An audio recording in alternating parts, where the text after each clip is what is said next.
Welcome to Flat Earth Debate Live. I'm your host, Nathan Oakley, and if you are new to this channel, or you've not done so already, then be sure to subscribe, hit the bell notification icon, and join button if you'd like to become a Nathan Oakley 1980 channel member and keep up to date with the Flat Earth Debate.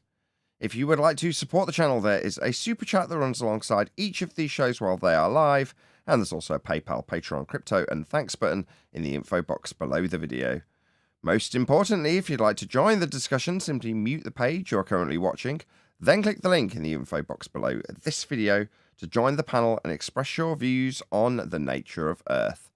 If you do join, please don't swear. If you do, you'll be ejected, and if you are, please don't try to rejoin the stream using sock accounts. You'll be warmly welcome back on the next stream. Please also share the show on social media. Sharing the show obviously increases the live audience, but this in turn increases the chances of a more diverse panel, so please share the show on Facebook and Twitter. Now we are joined by the Adam Meakin, Refracted Curvature, Neil, 10th Man, and a whole bunch of people in Discord, so welcome one and all. You bunch of pseudo scientists. Good morning, Good morning, everyone. Good morning, good morning. I read one of the comments, I think it was from Paul, the guy who recently got me halfway to buying an amplifier, which I'm very grateful for. Another one blew up today, by the way, Paul. Just not hinting that you should get me another amplifier, just saying that one of the other ones that was a temporary substitute for a new one that came that was faulty was used in substitution of the new one that came that was faulty, and now the old substitute one has also blown up. Just one of those things with me and amplifiers. They seem to blow up around me constantly. Anyway, just thought I'd let you all know. So, yeah, I probably will reiterate that GoFundMe campaign and change it to a Give, Send, Go campaign so it actually has some success. Because now, if the amp that I've got that's new goes, then that's it. The show ends, literally, because I've got nothing else to run it with. But there we go, that's life. Anyway, let's move on. In the comments, that was the whole point of me bringing Paul up. He suggested that we should actually do a couple of shows every now and then, doing the full rendition of the housekeeping questions. So in the spirit of that, I want to do it now, although we have got a video to cover. But just, unless you've got a concise answer that doesn't open up the debate or discussion in regards to the housekeeping questions, but does answer it without just a simple yes or no, then, you know, offer up that rendition and hopefully we'll rattle through housekeeping in the space of maybe 5 to 10 minutes. So we'll start at the beginning. Any evidence Is Paul doing it?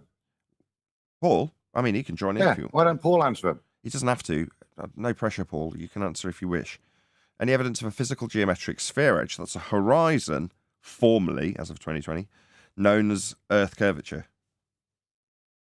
It only exists in the maths below surface level. Bloody good answer. There you go. You picked the right man there, Adam. Any evidence of axial rotation of the Earth-based variety? You'll need R for that. Yeah, you will. You'll need an Earth radius for axial rotation. That's correct. Any evidence of the R value, Earth radius? Whisper it, Paul. This would be an appropriate time for someone to whisper Black Swan. Black Swan. There we go. There it is. Black Swan. If the Earth was a sphere, radius 3959 miles, then every distance to the horizon could be no more than 1.2 times the square root of the observer's height in feet, as laid down in the Earth curve mathematics. The distance to the horizon in the Black Swan is beyond the geometric limitations of the Earth curve mathematics at 1.2 times the square root of the observer's height in feet. Therefore, the horizon is not Earth curve, and the Earth is not a sphere. You cannot derive an R value from a bent tangent point horizon. We have no R value. It's not capable of being measured.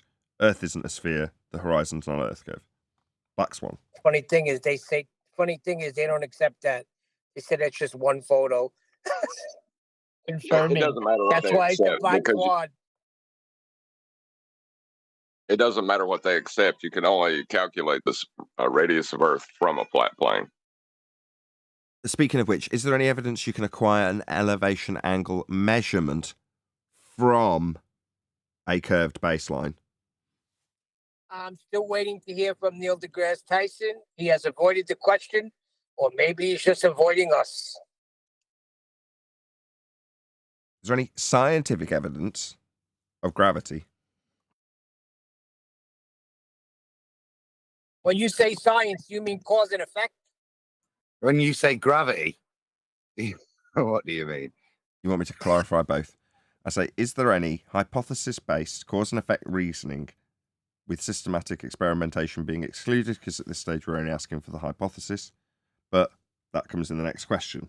So in this case, it's any standard of cause and effect reasoning based on a hypothesis to support the notion of the current pseudo-Riemannian force-space time bending.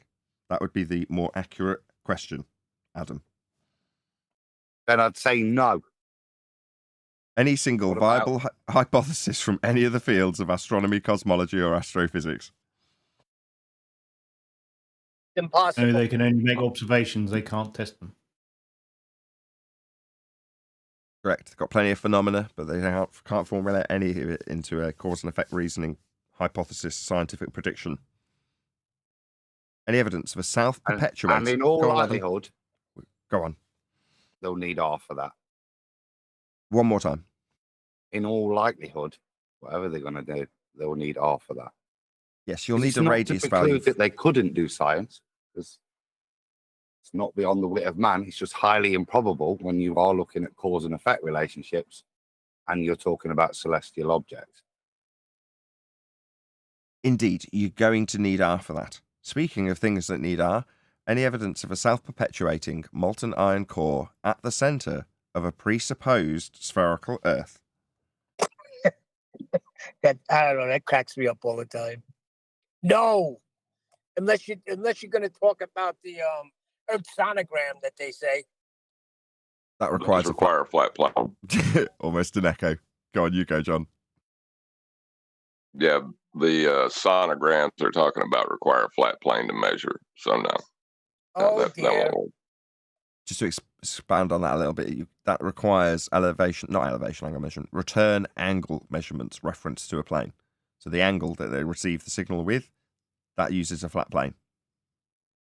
It does, but then they obviously then need R to pervert that. Correct. And apply the figures too, but you would need R for that. Speaking of things you need R for, any evidence of the distance to the sun?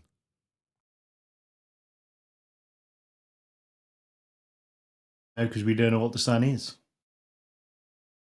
What evidence would you accept, Nathan? You put a tape measure on it, I'd be, remiss if I ignored that. That ain't happening, so no. They need R for that too. You might be able to measure where it appears to be to the observer, but I'm pretty sure you're not going to like bump into a thing when you try that. We're almost there at the end of housekeeping before Arwin makes this tail out forever. Yeah, but No. then you can't measure it. The not actual size wouldn't be the distance because that's an actual measurement. So yes, we can infer things that aren't actual by taking not actual, aka apparent measurements, Arwin, but that wouldn't give us the distance to the sun. That's not. It is They the don't. They apparent don't distance. take. We were so close, ladies and gentlemen, to keeping this to under apparent. 5 minutes. I'm nearly there. I will round. I was about to say they don't take apparent. They have physical, and in their world, the distance to the sun, you will need R for that. That's correct. I did preface the question by saying, speaking of things we will need R for.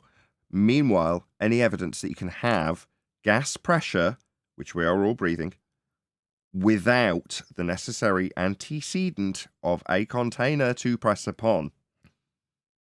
Gas has weight and electrostatics. Even if you had R, you would still need a container. And the things that Neil just mentioned doesn't affect gas. And you can do it without one container, but then you'd actually need 3 containers. Well, you'd need gas under pressure in the first instance. If you're going to demonstrate it here, you're going to have to explain why you've got gas pressure in the first instance if the sky is a vacuum. But further to that, you might need another couple of containers to produce a contained pressurized gas to introduce to a second container that doesn't necessarily have a lid on it to show that you can have gas pressure without a container when actually utilizing 3 containers. Well, the only real way to do it is to basically redefine the word container, right? And then you could do it. Let's not do that. The sky is not a vacuum. If the sky was a vacuum, then the gas we breathe at high pressure would vacate into the lower pressure system. in line with entropic law, high pressure to low pressure. Yeah, the sky vacuum would be a very low pressure that the high pressure gas we're breathing would want to move into. We'd all be dead. We'd have never developed gas pressure in the first place because there'd be nothing for the pressure to press upon. So the sky is fake if you claim it's a vacuum. Next. Okay, that was good. Maybe 10 minutes. Not bad. Not bad. And good answers. Well done, everybody. Okay. This is called Is Gravity a Force by FermiLab. So, you know the routine if you're a regular to the show. What you do is you go to this person's video and in the nicest possible way, say, Nathan Oakley 1980 sent me. If you want to elaborate that we responded to his video, that's fine, so long as you keep it clean, so long as you keep it polite, so that your comment simply doesn't get immediately removed by the videographer, in this case FermiLab. So, there's the link, it's going by, and I want you to do this now, as in immediately. If you're watching this live, and there's a good 60 people watching, and I haven't been live very long, surprising considering we were at the end of housekeeping, and we're actually going to start this video. Nevertheless, go to this guy's video and let him know, Nathan Oakley 1980 sent me. Hopefully, the idea behind this is were FermiLab to respond and say, no, you're taking a part of our claimed reification of a fourth dimensional pseudo-time dimension being bent to have Earth move up at 9.8 meters per second for the sake of argument. If he wants to challenge that, he can hopefully put a link to this video in his, so that we might actually, reach some algorithmic prowess that isn't afforded to us by YouTube themselves. So that's the idea, that he would actually put my link to my video in his, should he respond. Chance would be a fine thing. Anyway, we're going to cover this. So, yeah, hopefully there's a few people while I've been wittering that have actually been to his video and let him know that we have responded. And this won't be like every other day when we go to press the play button and immediately we have a little sidebar. Let's go. Let's do this. A couple of videos ago, I spoke about the speed of gravity. In it, I said something about the force of gravity, and that unleashed a firestorm in the comment section, with lots of people admonishing me, saying that gravity isn't a force. That turns out to be an interesting question with lots of subtle, philosophical, tautological, and linguistic implications. Well, he's already wrong. When you say gravity is not a force, that isn't a question. He said that's an interesting question. No, it's a statement of fact. But why have you repurposed the statement of fact into a question when it isn't one? Is gravity a force would be a question. The statement of fact that gravity is not a force is not a question. Let's just get that clear straight off the bat. We're only 20 seconds in and we're already having to explain the difference between statements and questions. But there we go. And how is it philosophically interesting? I mean, isn't this about physics? What? Yep. What better way to spend the next 10 minutes or so? I assure you this is going to take longer than 10 minutes.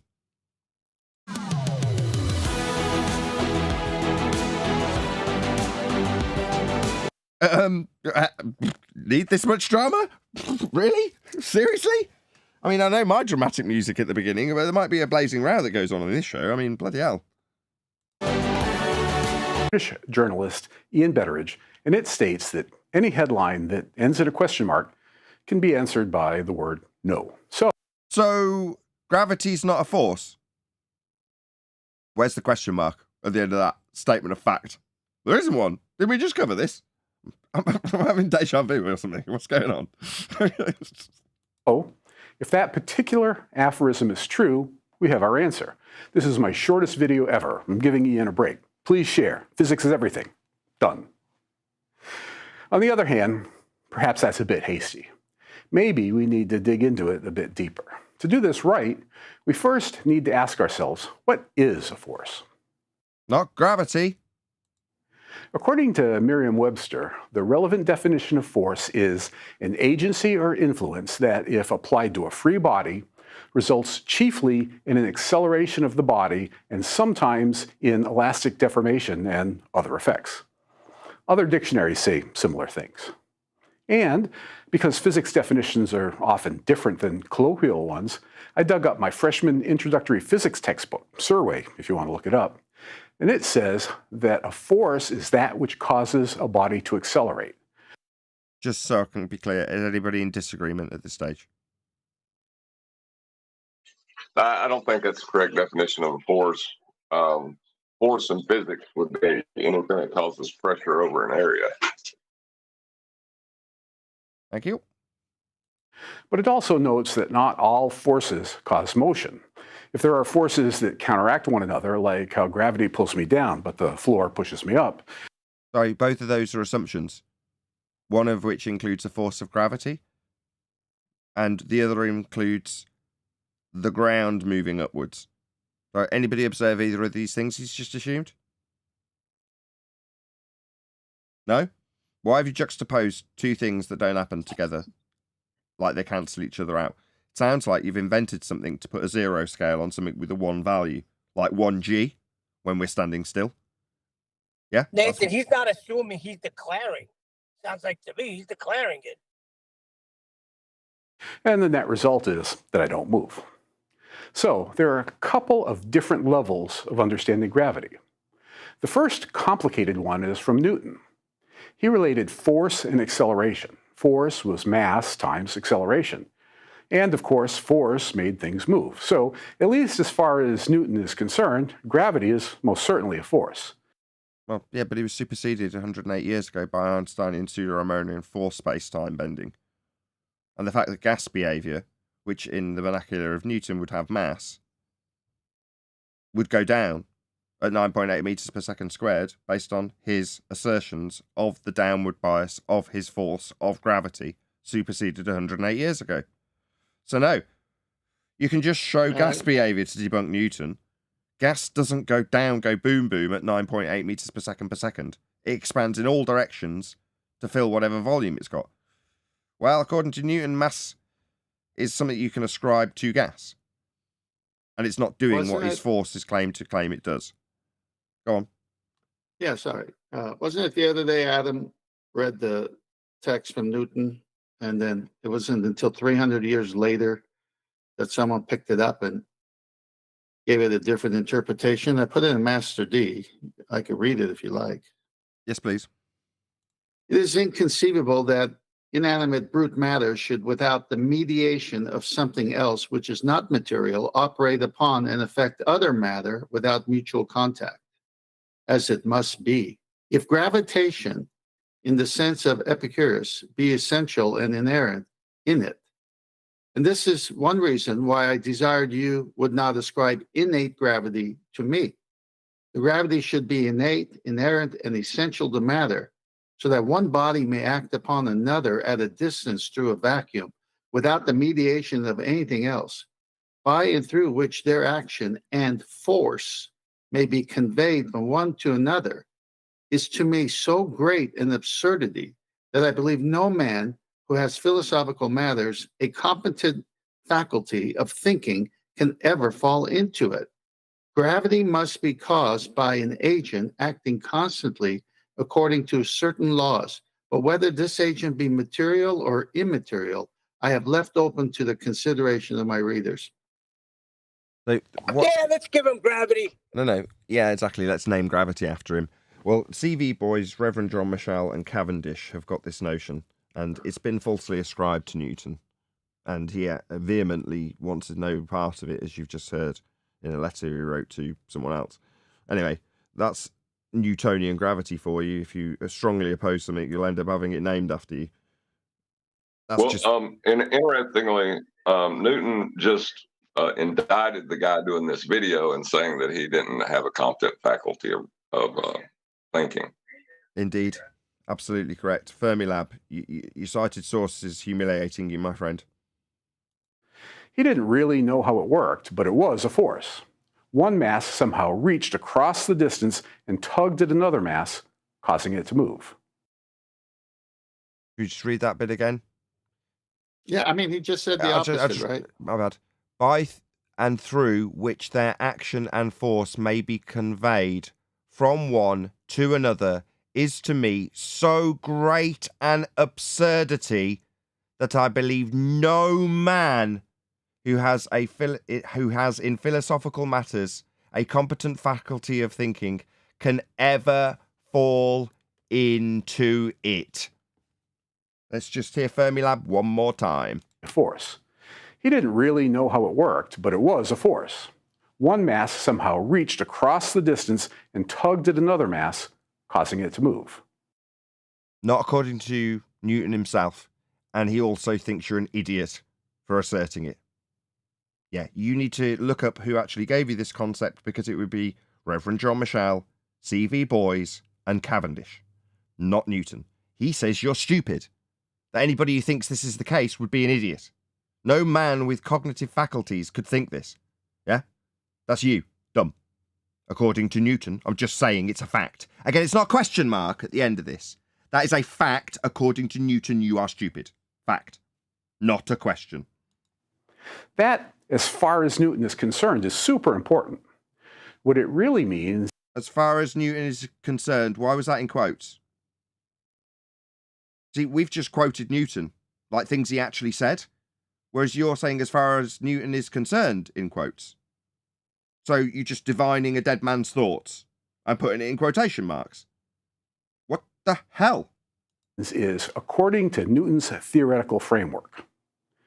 The problem arises in 1915 when this troublemaker came up with a different theory of gravity. Not a theory. A theory would be based on scientific validation through hypothesis-driven experimentation. Einstein didn't offer that. Neither did the so-called Newtonian gravity. None of this is science. This is not a theory. The fact that it superseded Newtonian nonsense that had gas go down, go boom, boom, doesn't make it any more or less valid. It isn't.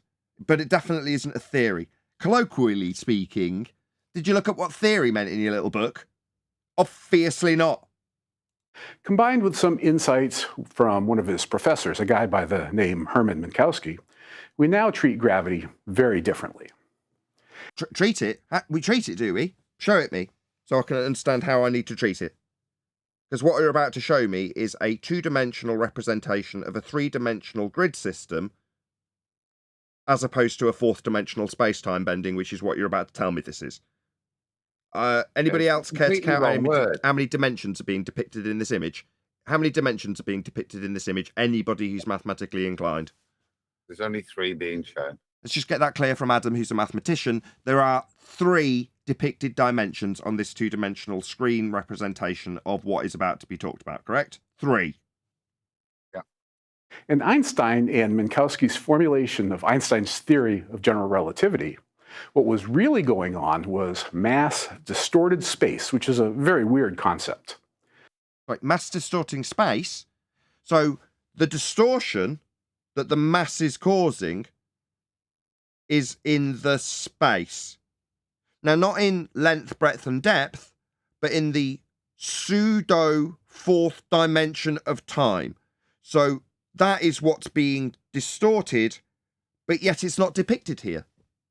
Why have you shown us a 3-dimensional quasi-Cartesian grid with the 3rd dimension in the x-axis being bent by mass, when in Einsteinian pseudo-Riemannian force space-time being bent, it would be a time dimension that's bent, not depicted here?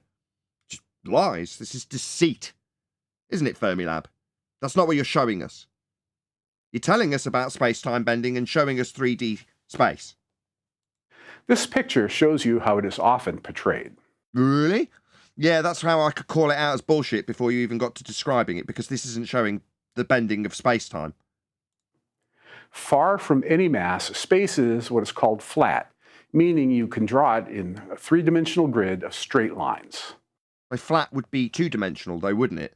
So what you're saying, very quickly doing it, unlike the other people who labour this point at nausea, you're saying flat 2-dimensional can be described as 3-dimensional. That's what he's just said. Let's just hear it again, because that was about as concise as I've ever heard this do-si-do been done. How it is often portrayed. Far from any mass, space is what is called flat, meaning you can draw it in a 3-dimensional grid of straight. Sorry, flat, meaning you can draw it in a 3-dimensional grid. So flat would be 2-dimensional. So here's a point, it's a dot. You can draw it as a 2-dimensional line. Well, that would make it a 2-dimensional line, though, wouldn't it? But it's a dot. So what the hell what are you babbling about? If you've got something that's flat, it's not three-dimensional, is it? Are you an idiot? No, he's not an idiot. He's a deceiver. Because what he's just told you is something that's flat, two-dimensional, can be three-dimensional. Why? Well, because when he shows you something three-dimensional, like the diagram he just showed you, he'll tell you that that represents 4 dimensions, space-time included. Lies. It doesn't. Why did he say the word drive? I don't know. Derive, Yeah, he means deceive. Derive, he means bullshit. Just Straight replay lines. it again. No, not a third time. This is called Cartesian space. In That's length, breadth, and depth. Doesn't include space-time. Cartesian space, an object will travel in a straight line. Essentially, it follows the direction of space. This is equivalent to Newton's first law, which says that an object in motion will continue in motion unless acted upon by an outside force. The laws of motion of Newton were not right. End quote, Richard Feynman. However, when mass is introduced to the picture, it bends space. No. Not according to Einstein. You keep saying it. You keep saying bend space. Yeah, what, in a Cartesian system? Well, no, in Einsteinian, it's space-time that's bent by the uneven distribution of mass, and that space-time being bent is gravity, according to the pseudo-geometry.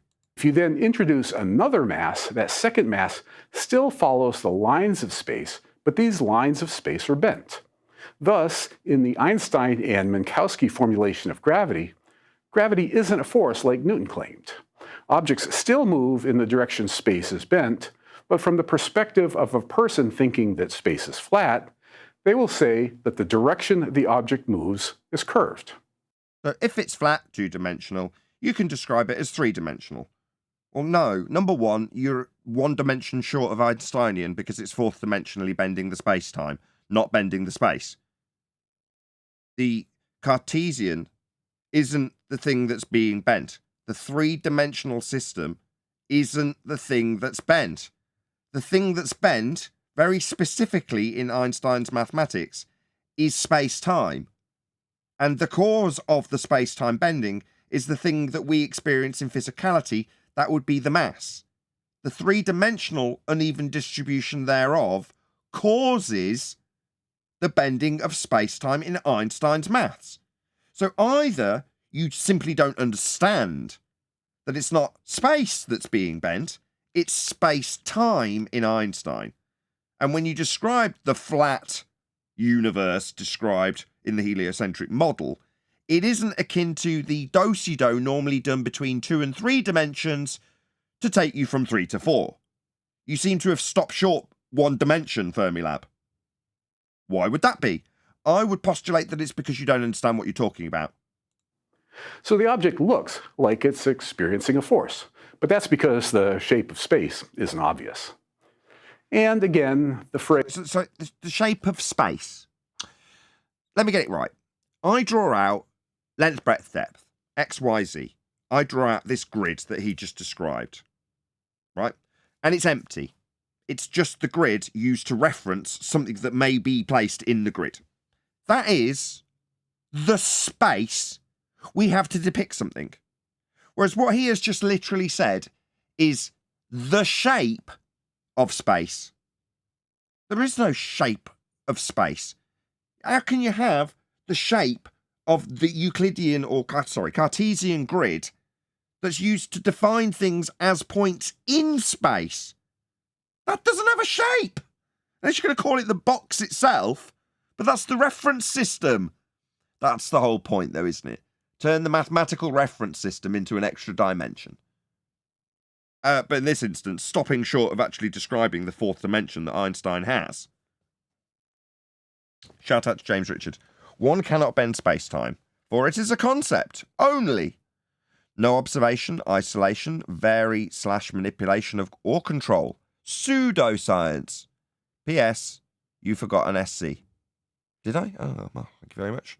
Thank you for the super chat, James. Really appreciate it. And the other one was from you also. A force either pushes or pulls, according to Einstein. Gravity does neither. Quote, gravity is not some invisible magical force, end quote. That's paraphrasing Einstein. Thank you very much indeed for both of the super chats. James, I really appreciate the support. Thank you very, very much indeed. I'll just stick the first one you stuck up on screen for you. There it is. Phrase in the Einstein and Minkowski formulation of gravity is important here. It translates to the more formal, within the theoretical construct of general relativity. Not a theory. Theoretical in colloquial terms, as in you've just got an idea of how things might work if you invent another dimension. Gravity is not a force, but rather a distortion of space. No, a distortion of space-time. The fourth dimension. The geodesic is in space-time. The curve that you just described when appearing to travel along a 2D grid system. Yeah? You said it would appear curved. Well, you can still curve things in a Cartesian grid system. It's called a curve. But that isn't what's occurring in Einstein's description. He's describing a geodesic in space-time. Why are you neglecting to mention the actual fourth dimension of pseudo-Riemannian for space-time? It's in the very title of the geometry, FermiLab. Is it just amateur night, Adam? What do you think?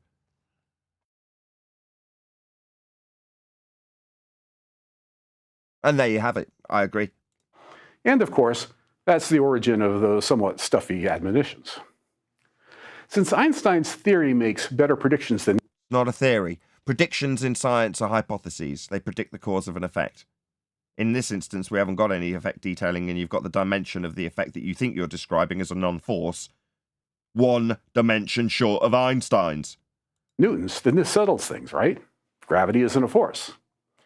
Well, here is where we've gotten hasty. For one thing, we know that Einstein's theory of gravity is incomplete, and because of that, we need a... It's not a theory. You don't have incomplete scientific theories. They just describe the results of an experiment. When you establish the cause of an effect you were studying in nature, the predictive part of it was the hypothesis. This guy doesn't know what science is. Replacement theory, or at least an extension, which we generically call quantum gravity. All right. No. Quantum mechanics is based on scientific experimentation also. The gravity bit is just based on pseudo-Riemannian for space-time bending, which doesn't happen because it's a pseudo-geometry. We don't exist in pseudo-geometry. Meanwhile, quantum mechanics is scientifically validated. So, no, don't steal valor. Nathan. Go ahead. You have a replacement theory when theory comes at the end of an empirical test? No. You don't replace it with anything. You don't argue with it. If you're going to report it, that would be the experimental evidence that you had at the end of the scientific method-based part of this, before the theory. You'd say A causes B. And if the journalist says, oh, well, what if A doesn't cause B? They go, no. The reason I'm reporting it to you is because we varied A and it caused B. Now, we won't vary A tomorrow and find it doesn't cause B. That's not how this works. Okay, so toddle along and report how A caused B. Our prediction was twofold. Our prediction was A will cause B and A won't cause B. Only one got validated. The other one was chucked away, discounted, removed, proved false. So we are left with an empirical outcome. That was what we did when we did science. But of course, these dicks, when they reference Newton, falsely ascribed to gravity as a force, and Einstein, the purveyor of pseudo-geometry, including an extra dimension not detailed by FermiLab. Yeah, when he talks about it, all he'll do is steal valor from actual science when talking about predictions. Because he doesn't have a prediction from Einstein or from Newton, falsely ascribed to gravity. He doesn't have either of those things. Science has predictions. They're called hypotheses. They predict the cause of an effect. We haven't even seen the effect. Nobody's showing us space-time bending. This guy thinks it's just, what did he call it? Space bending. Right? What, the empty Cartesian grid bending, as we witness it flat, but actually have a curve in the third dimension. Yes, it's just called a curve. You can have things that are curved in 3 dimensions, mate. Meanwhile, gravity bending as a result of the uneven distribution of mass would be Einsteinian pseudo-Riemannian for space-time. It's got an extra dimension not mentioned by you. Learn your stuff, because this is useless. Also, there's another problem. He introduced the idea of quantum into this, and quantum mechanics, Bell's theorem, within it has an inequality that shows the non-locality of particles, and relativity and classical mechanics are dependent upon the ideas of locality. So this has been experimentally shown, the non-locality of these particles. So his whole idea is destroyed just by introducing the word quantum into this. Perfect. Much better summary than I gave in that regard. Thank you, John. I made a video about quantum gravity, and I put a link in the description below.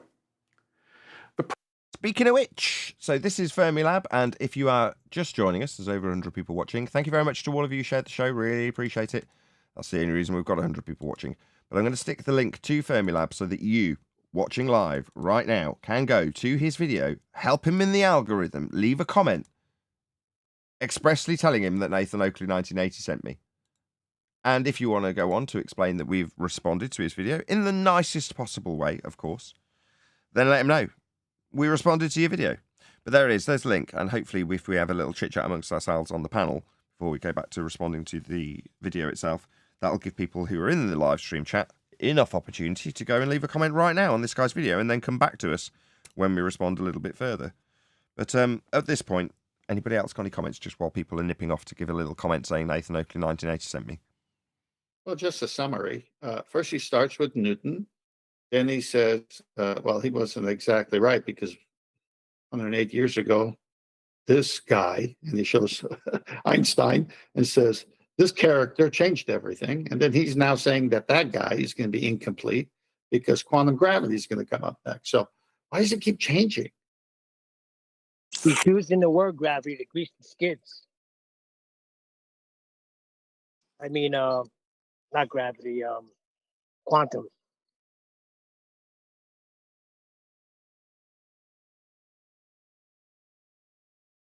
Wow, I'm glad we had this little segue because it's so boring that when people come back, they won't realize that they've even missed anything. Well, my point is, why does something that is established and thousands of books were written on it and pseudoscience followed it, all of a sudden, well, we can discard that because now it's Einsteinian. Well, we can discard that. I mean, what's going on here? Where's the science? Where's the science? No, that's the stolen valor part that Nathan mentioned, isn't it? This is what he's going to do. We're going to take the empiricism of quantum mechanics and try and, I think we mentioned it, how it's fudged together to try and maintain this quasi Einsteinian Newtonian model of gravity still. So they're going to try and use mathematics to link quantum mechanics and these two just demonstrated false theories. Another quick shout out to James Richard says, Nathan Oakley 1980, please share the show with everybody you know. Everybody. Thanks for the super chat, James. Okay, hopefully everyone's now rejoined us after going and leaving FermiLab a little comment saying Nathan Oakley 1980 sent me in the nicest possible manner, obviously. Hello, Quantum Eraser.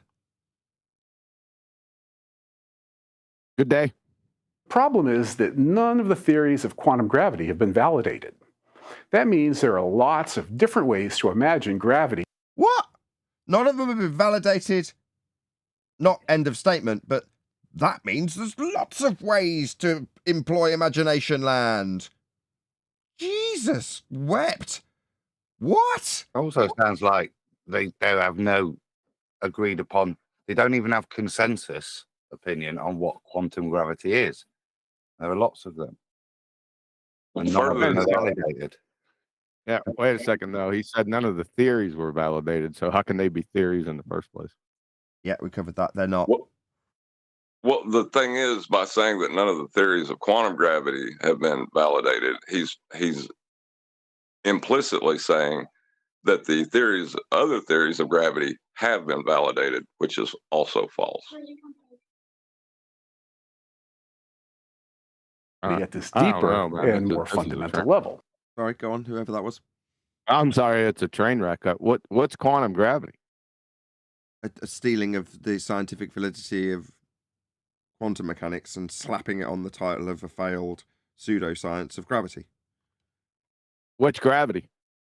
Einsteinian, fourth dimensional, pseudo-Riemannian, fourth space-time bending. Can't have that. You can't. They're married bachelors. Everything in Einstein's horsepuckery violates Heisenberg's uncertainty principle.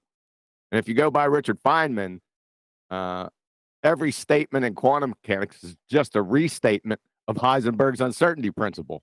So how this guy's a numpty. Now, I can't talk in detail about every possible alternate theory of gravity. Yeah, they're not theories. Okay. Really, each idea should have a video of its own, and I've made a few, which you can watch if you want. But here, I will instead just sketch out some ideas. Just realize that each topic will only be mentioned and not receive a deep dive. So one's very simple, and very... Yeah, just for the layman here, like me. Many theories of gravity. What's the theory again? Colloquially, Go on, it's a speculation. There's many speculations of gravity. In other words, that's what he's saying. Yeah, exactly. But in science, what's the theory? A hypothesis or a group of related hypotheses that have been confirmed, validated by experimental tests. So if this has gone through the scientific method somehow, no, it couldn't be many theories then. It's the first one. It's the first one that QE labeled. When he says theory, do you want to just repeat your first definition of a colloquial theory, please? Quantum eraser? Speculation. There are many speculations. A very common idea is that quantum gravity is transmitted by the exchange of particles called gravitons. So the non-locality of those particles, not a problem anymore. Thanks, John. Refractive curvature. According to Freeman Dyson, gravitons don't exist and never will. I was just going to ask, what's a graviton? It doesn't exist. One particle emits a graviton, which is absorbed by another, and this results in a gravitational attraction. This is very similar to the way electromagnetism works, in which one charged particle emits a photon. He needs to show graviton. You need to show it. Period. Is then absorbed by another, and the result is a force. Under this theoretical paradigm, gravity then becomes a force again. After all, if electromagnetism is a force and gravity is similar to electromagnetism, then it wouldn't be unreasonable to call gravity a force too. I see. So if wardrobe door dilates time and space also dilates time, then it's not unreasonable to assume that we've got both wardrobes and space time bending because they're both very similar. Yep, exactly. What's that fallacy called? Dumbass. Oh, sorry. Of course, the nature of the gravity. Go on, John. Refractive curvature.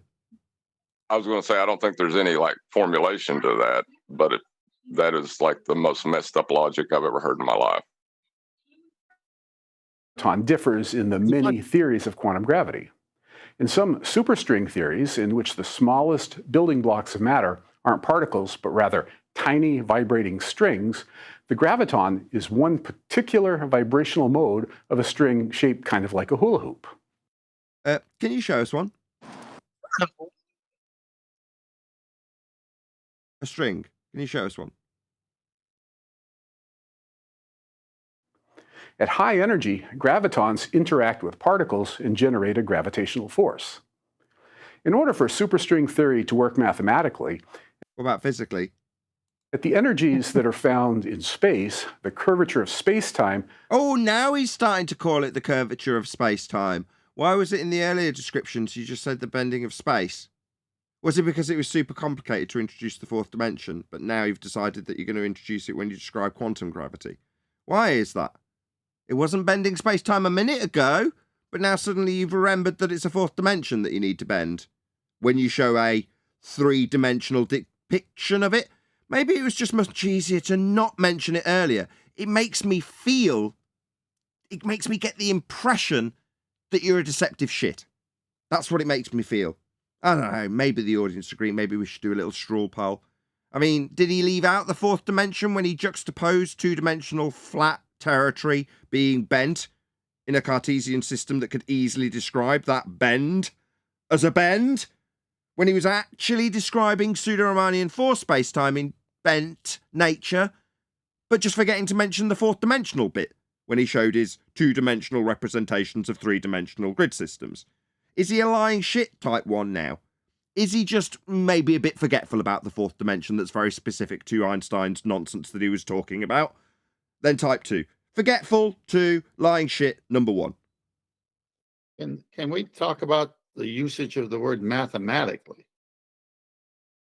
You can, but I'm just going to read out this super chat from James Richard before you do. Electromagnetism is observable. It also can be isolated, manipulated, and controlled.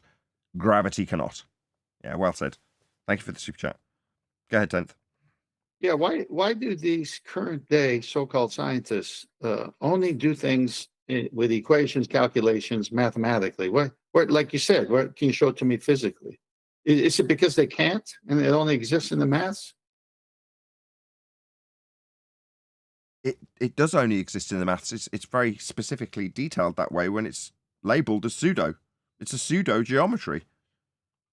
Right, but to the common person, the way this guy talks and some of the words linking the other words, it's as if they're describing our reality through mathematics, but it's only in the mathematics because our reality bears no reference to it. Correct. Described by Einstein arises from gravitons vibrating in a coherent state, which sort of means synchronized vibrations.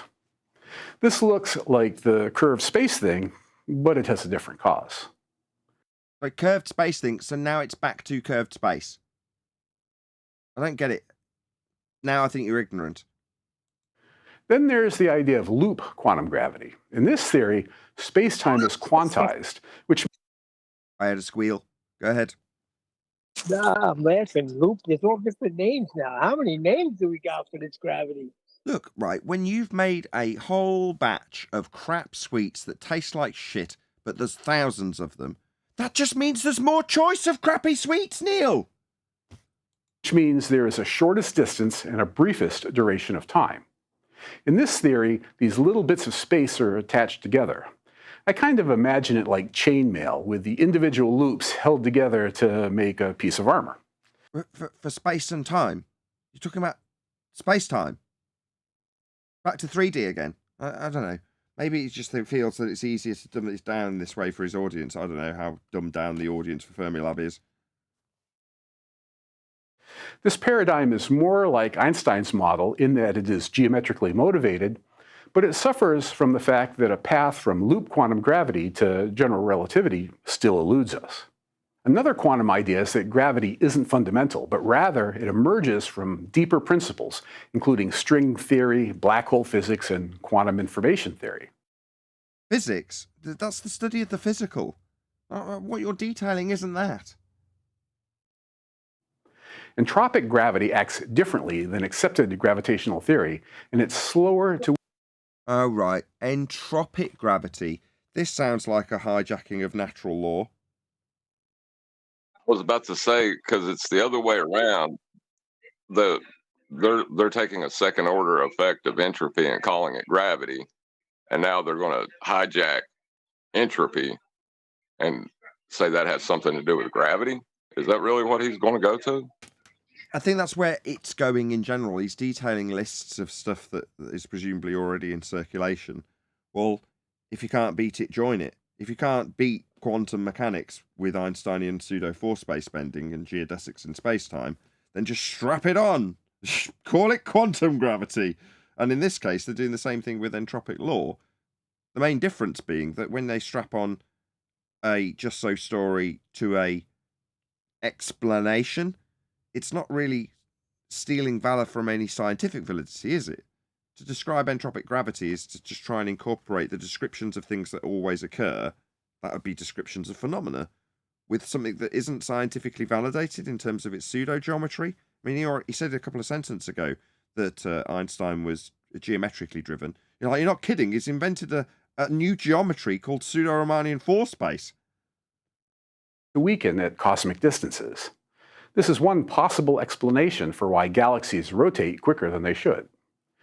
Then they should. Is this like seeing things in the distance further than we should? Why is it that these people think they are God when they come up with their maths for this crap? Suddenly, they can tell you how fast things in the night sky should be doing things. Who the hell do these people think they are? Basically, entropic gravity tries to explain the same things that dark matter does. Now he's reifying this pseudo theory. Sorry, it doesn't imagine anything. It's the words of men and their concepts. You're describing it like it's a man itself.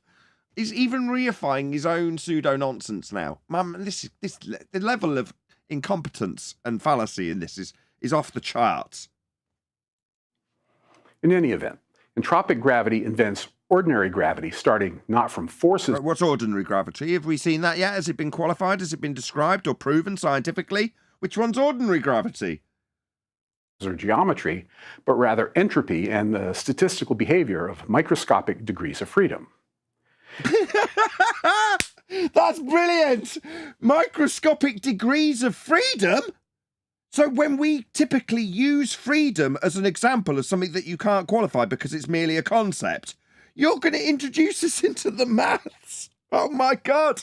How much does it weigh? How much is the exact kilogram value for the freedom? I mean, what the hell? I laughed so hard when I heard that. Microscopic degrees of freedom. Oh my God. James Richard says, I imagine it's a chain mail. That's one hell of an imagination. Amazing. Indeed. You can imagine it as chain mail. You can imagine it as bending, looping, all sorts of crazy notions. It's epic. You can do whatever you like in pseudo geometry. It's marvelous stuff. Thank you for the super chat, James Richard. Really appreciate the support. And there are other ideas about quantum gravity. Maybe one day I'll do a deep dive into all of them. What, like this deep dive? No, thanks. But let's get back to that gravity is a force thing. It isn't. We started off your video with you explicitly being given a statement of fact that it's not a force. That statement of fact wasn't a question. The key thing is that understanding any physical phenomena requires the scientific method. Having an understanding of a physical phenomena, there's an express method designed to do that exact thing with an empirical outcome at the end. It's called the scientific method. It specifically details the cause of natural phenomena. So why is that happening?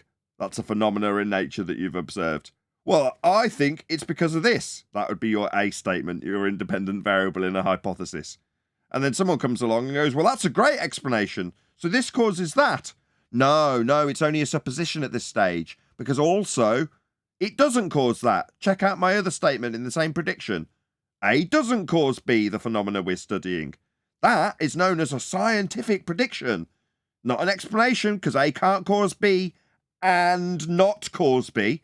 So we have to vary it and see which one causes it. That's science. That's what the method's for. It's a theoretical framework.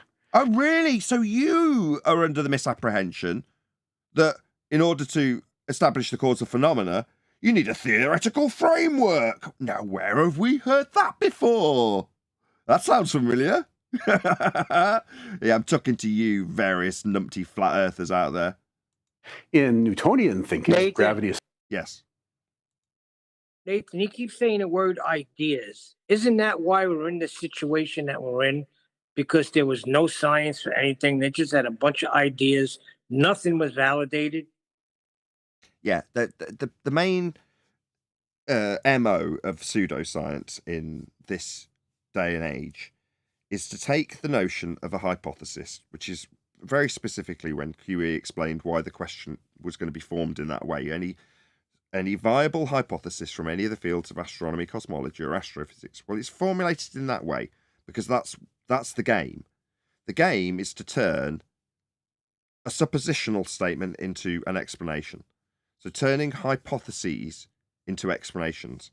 So instead of having A causes B and A doesn't cause B as a scientific prediction hypothesis, you turn it into just the alternative.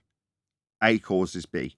Well, as a statement without the null next to it, that's an explanation. A causes B. There it is. Well, why do anything else? We've already got the explanation. It's right there. I've got a hypothesis. And then you can slowly detach yourself from any responsibility for that statement of truth when it isn't validated by packaging it around words that also sound scientific, like theory.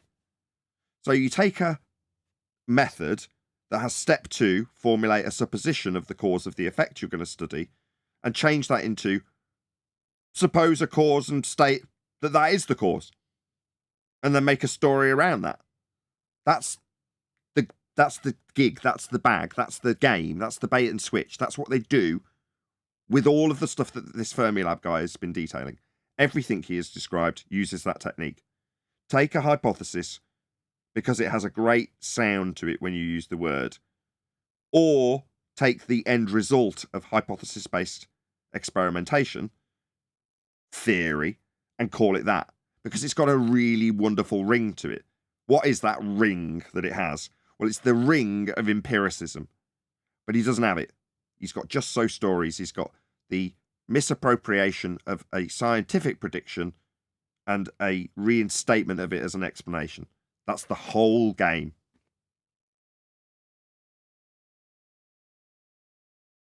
Is a force. In the Einstein... Did I credit Quantum Eraser for me being able to disseminate that, by the way? I think I did.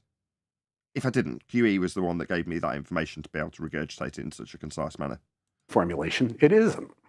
And we don't know at the quantum level. If gravitons are... At the quantum level, you haven't explained what that is. So far, you've only detailed what quantum gravity is. You haven't got into what quantum mechanics is. You haven't explained that in terms of its scientific validity. You're just stealing valor from it. Right? Then gravity is a force at high energy, but it... No, it isn't. Gravity is not a force. Bending pseudo-force space-time isn't a force. Lower energy, theories must look like the geometrical explanation. No, the geometrical explanation is the geometry of pseudo-force space. But looking like something is different than being something. What, like looking like you've got a bend when you can describe a bend versus having a bend that you can't see because it's a geodesic in a space-time dimension that you didn't detail when describing our space bends? After all, Newtonian gravity usually looks like Einsteinian gravity. No, it doesn't. They're in completely different geometries. You're an idiot. The bottom line is that... Go ahead. There's also the high energy, or what low energy, or no, it's high energy short distance problems that one lady spoke of.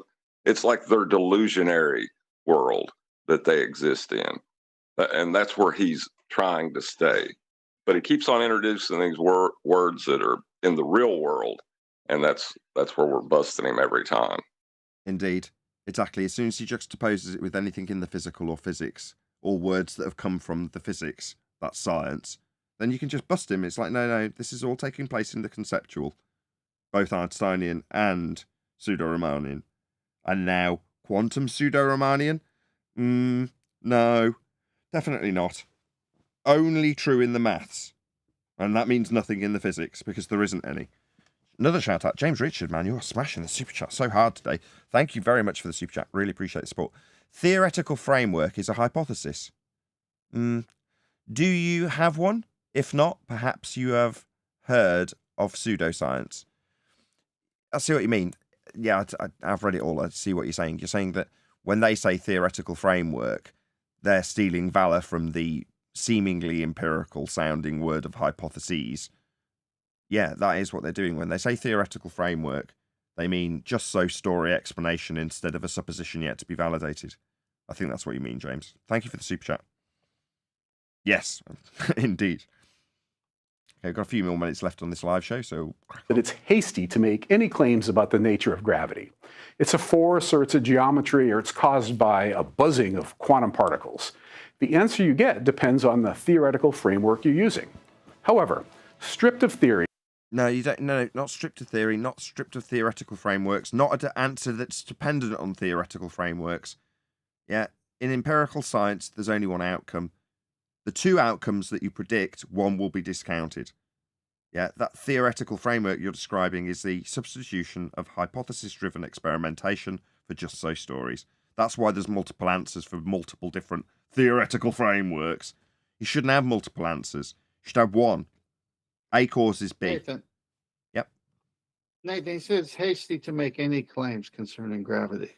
How many years have been they saying it exists, but now it's hasty to make any claims? Exactly. You can make up a whole load of new shitty sweets for the shitty sweet shop for you to choose from, and they'll all have different horrible tastes left in your mouth, and none of them will represent the reality of a nice tasting sweet. But there's loads to choose from. It reminds me of them assuming rotation of the Earth first, and then taking hundreds and hundreds of years trying to prove it, and they still haven't. In the pre-show, I said I was waiting for a phone call. Literally just had that text message saying I've missed that phone call just as I'm about to do the outro. Isn't that sod's law? So I may disappear while I'm doing the the after show, but for all of you watching live, unfortunately, because of that little message, this is going to be where we bid you farewell. So another massive, huge, enormous thank you to James Richards for smashing the super chat, and all the rest of you for liking, commenting, sharing, subscribing, joining as a Nathan Oakley 1980 channel member, and all that good stuff. I've been Nathan Oakley. Stay tuned if you're watching on an after show, and I'll see you all in the next video.